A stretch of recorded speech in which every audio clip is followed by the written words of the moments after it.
The Detroit offense ready to begin their drive. Their lead back down to one score after the touchdown a moment ago. First down's a must on this drive as they start out here 1st and 10. Well, he was hit as he threw it there, and that one winds up incomplete. I see the surprise in your face there, partner. That is a rare incompletion from him. He's been on point this entire game. He has percentage completion-wise way up. Not that time. Here's 2nd and 10.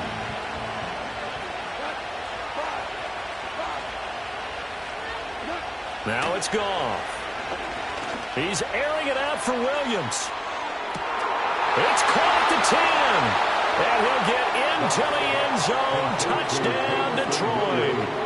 4 touchdown passes now for Jared Goff. And the Lions might be moving closer to an elusive second win of the year as they extend that fourth quarter lead. Now the try here for the point after. And the lead is up to 15 now. It's the score, Lions 32, Vikings 27.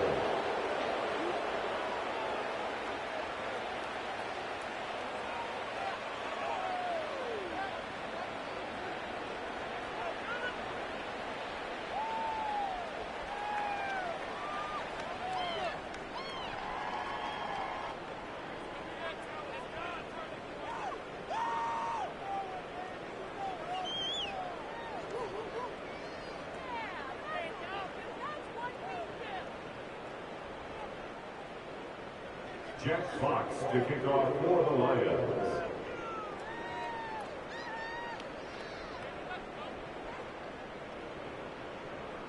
The kickoff unit is out on the field, and they will send this one away.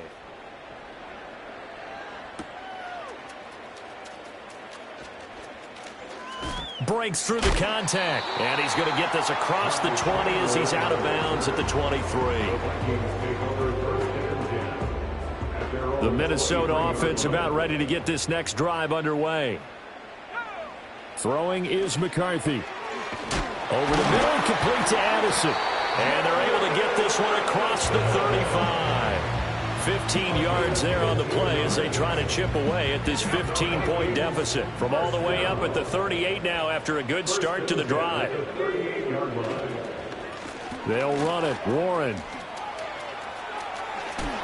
Pushing his way through. And he'll take this to the other side of midfield before going out of bounds. 15 more yards there and quickly another first down.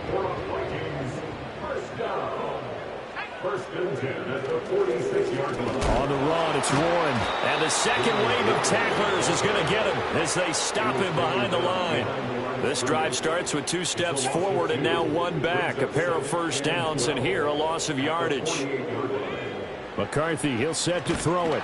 Nowhere to go here. He lost the football. Oh, and one of the linemen on the other side has got it. Fortunate to get that football back, because trailing here in the second half, last thing they needed was to lose the possession. And the word I think of here is opportunity, because it could have been lost there. Their chance to score points, but the opportunity for the defense was to go ahead and really close this game down if they were able to get possession. Flag comes in. This might be a free play. Under pressure, they got him again. Well, we looked at each other right when he flinched. We knew that that flag was coming. Yeah, offsides, easy call, mark off the 5, and keep it moving. And the penalty helps, but not a whole lot. It's still 3rd and long.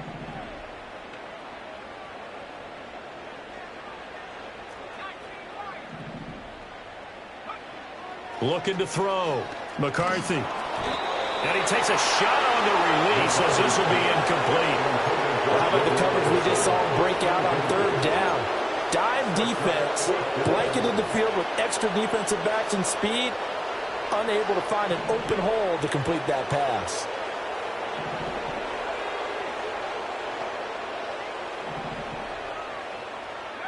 They'll indeed go. Here's McCarthy. That's down the field for Jefferson.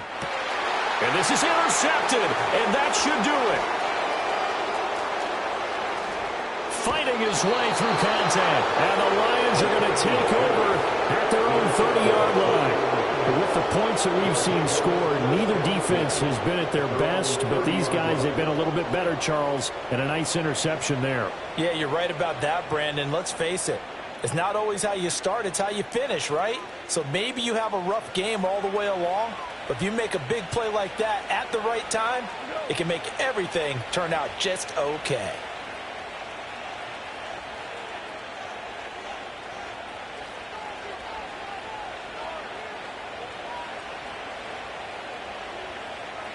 After the interception, here's Goff. Pressure coming from the Vikings, and they get there and bring him down. Give that sack to Harrison Phillips, the big man.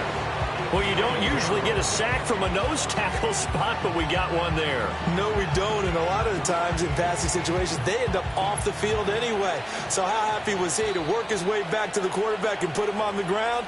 He's going to end up with a nickname after something like that, some Big Jelly or something like that. And they need to work to at least get some of this yardage back after the sack. 2nd and 19. Now Goff. Oh, he'll want that one back. Incomplete. He doesn't drop too many in that department. 3rd down. We know it's not an easy job to go out and catch passes when people are trying to tackle you and knock the ball away. But the bottom line is, that's a pass he's got to have and a pass he should have caught. Now on 3rd and long, they'll look to throw.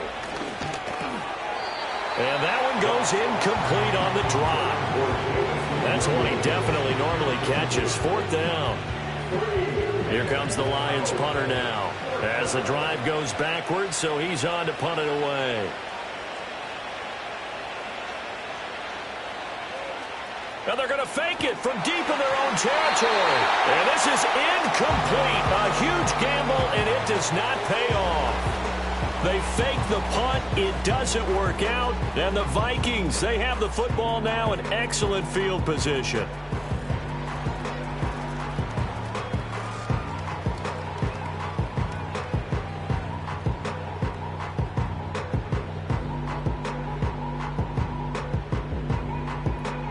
Here's 1st and 10. 60 Eagles. Let's go.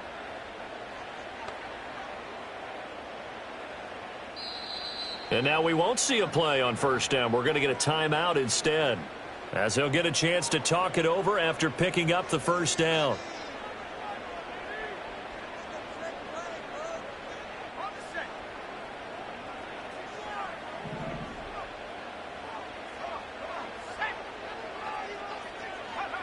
Trying to shake off the interception from the last drive. He'll look to throw. And his throw is going to be incomplete. Another throw there off the mark, and obviously he's battled all of the interceptions. Things just haven't been true to form for him. I don't know. What do you think's going on out there, CD? That's a great question, and my suspicion is he's been coached really. And this is intercepted, and that should do it. And the Lions will take over here at their own 14-yard line. And you have to wonder, Charles, a game like this, 5 interceptions, what does this do to the psyche of a young quarterback? Well, based on the fact that he's still out there and he threw a 5th interception, I'm wondering if his head coach believes that he's really strong mentally and wants him to play through it. Because otherwise, you need to get him out and fight another day, because this could leave lasting damage if he keeps throwing interceptions.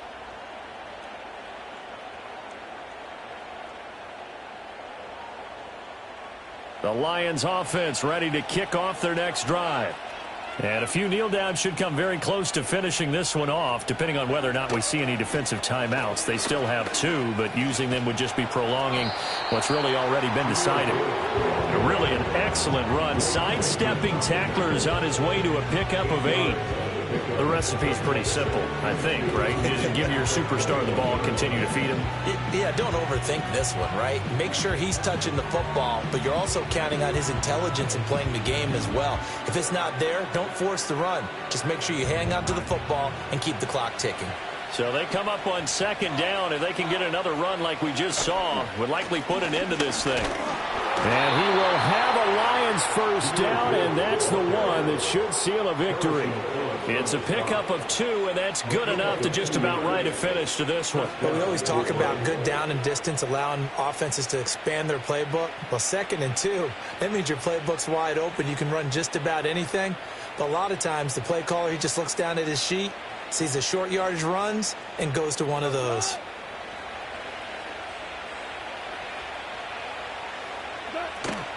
Five points of contact necessary at this stage as they'll run on first down. And they're able to get this one across the 35. 56 yards rushing for him now as he's carried it 13 times. Brandon, sometimes it just comes down to the power of suggestion, because I know exactly what they said all week long. We're coming off the open week. We'll have the fresher legs in the fourth quarter, and they will wilt when we get to that point. And right now, it appears that they're thinking that exact thing. Yeah, offensively, they had the bye last week. Defensively, did not. Is that really a big factor? Is that more talk during the week? I think the more that you talk